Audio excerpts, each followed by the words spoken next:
Bonjour à tous, bienvenue dans le cours de maths de la confinement coronavirus semaine 1 de la classe de STMG3. Donc, qu'est-ce qu'on va faire cette semaine? Je vais vous donner un exercice et vous allez devoir le faire tout simplement.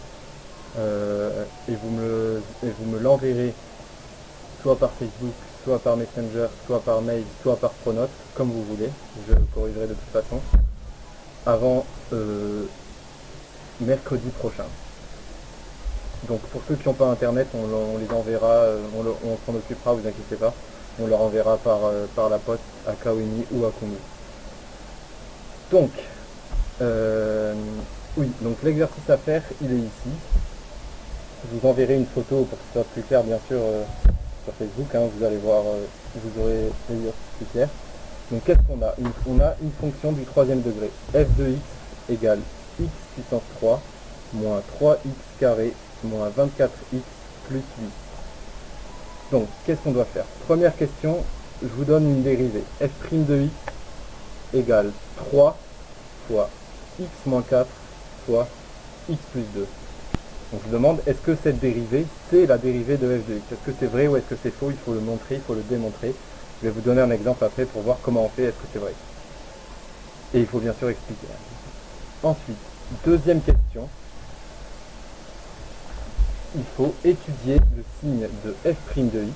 Donc étudier le signe, c'est-à-dire est-ce que c'est positif, est-ce que c'est négatif. Vous devez faire un tableau de signes sur l'intervalle moins 5, 5.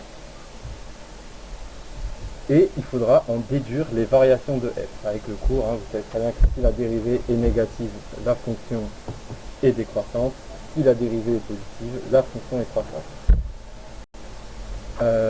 Troisième question, il faudra trouver les coordonnées d'un maximum local de f sur l'intervalle moins 5, 5.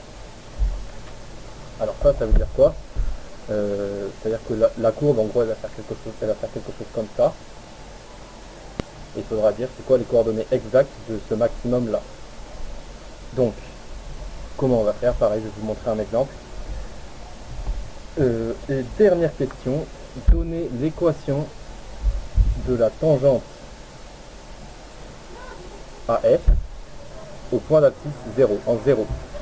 Ça, je vous ai déjà donné la formule comment on fait, c'est y égale f' de a fois x moins a plus f de a. Alors, a c'est quoi ici? C'est le point d'abscisse, c'est 0. Et f', il faudra soit le calculer si la première elle est fausse, soit... vous allez voir comment on fait.